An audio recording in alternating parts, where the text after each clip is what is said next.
Hi everyone, this is Shazib Rafiq. Welcome to my channel. In today's 5 minutes economics, we are going to understand the basic understanding of balance of payments.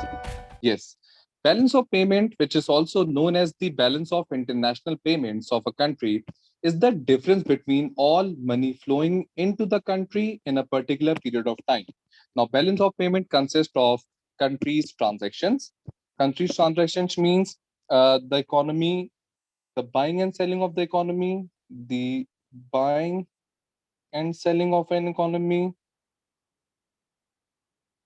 It also includes the receipts from trade. Now, receipts from trade, that is the trade, when we talk about trade, so trade can be of visible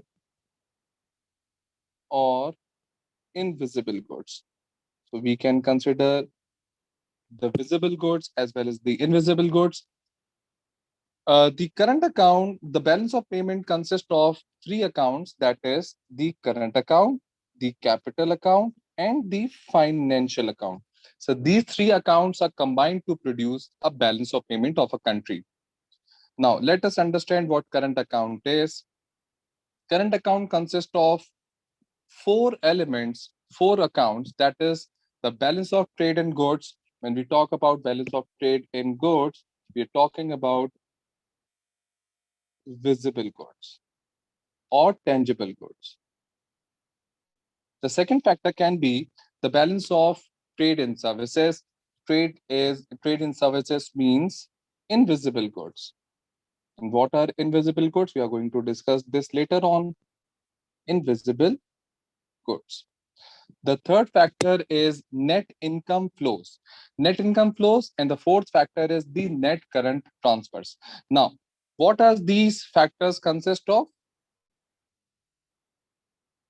The first is balance of trade in goods. The balance of trade in goods means uh, if economy is trading in rice, mango, cotton, or any other visible good that is being imported or exported. So, for example, if an economy is importing more than they are exporting, so the balance of trade can be in negative, which means it is a deficit in balance of trade in goods account.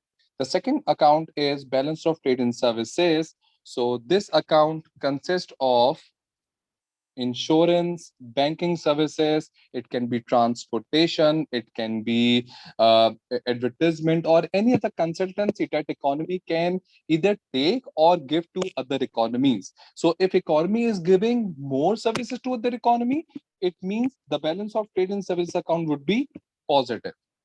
The third factor is net income flows.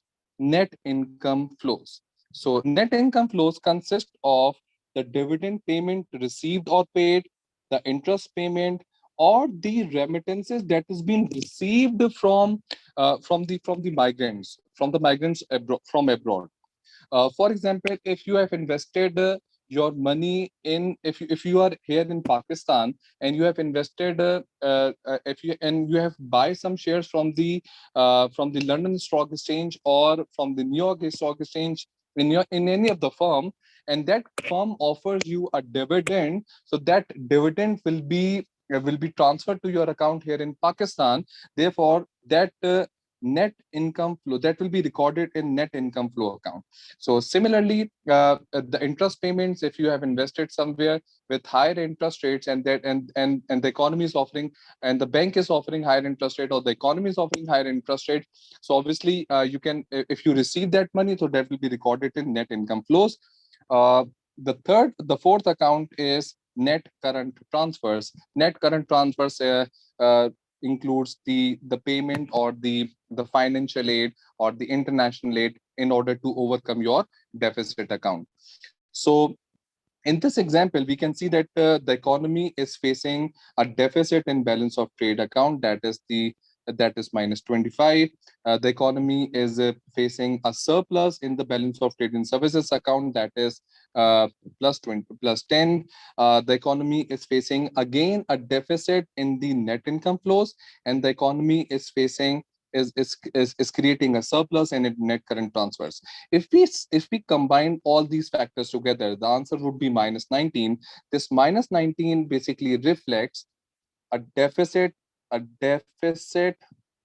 in current account of an economy, a deficit in current account of economy. It means deficit means your outflows are greater than your inflows.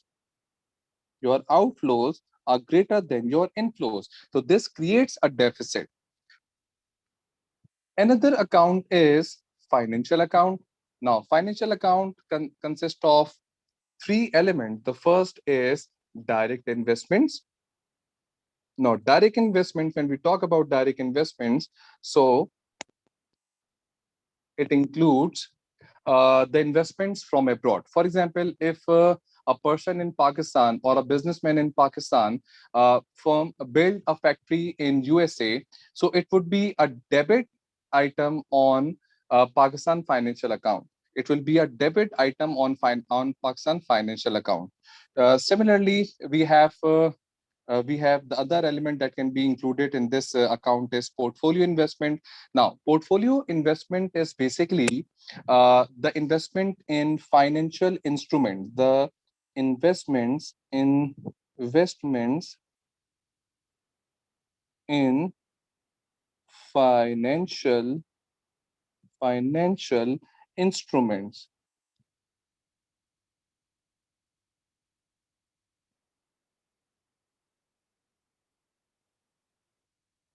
Now, what does financial instruments means?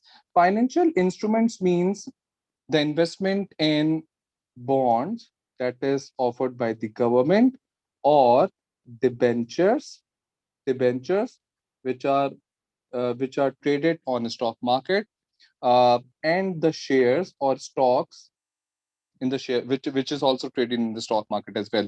So if you are investing in any company by buying by buying the shares of that company, or you are giving loan to any company in terms of debenture, or you are giving loan to the government by investing in their bonds, so this investment is said to be a portfolio investment. So if you're investing within Pakistan, or if you're investing somewhere out of Pakistan, so obviously that will be recorded in your financial account.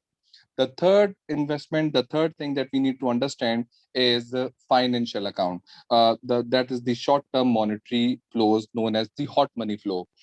Usually, the investors use this criteria, use these investments. They are always in search of the economies who are offering higher interest rates. So higher interest rates, in order to take the advantage of higher interest rates, so they invest in those economies, and that is said to be your hot money flow. So this will also record in your financial account. Well, the the next account that is included in your balance of payment is capital account.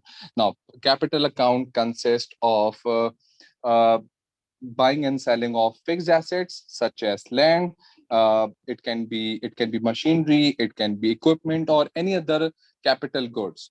Uh, this basically keeps track of the net change in the national assets and liabilities during a year, and it also inform economists whether the economy is in a net importer or a net exporter of capital goods. So these are the characteristics of a capital account, mainly the buying and selling of the fixed assets, the machinery, equipment, land. Anything that is related to fixed assets is considered will be calculated in your capital account. If you enjoyed this video and want to hear from me again, be sure to hit that subscribe button before you go. Thank you.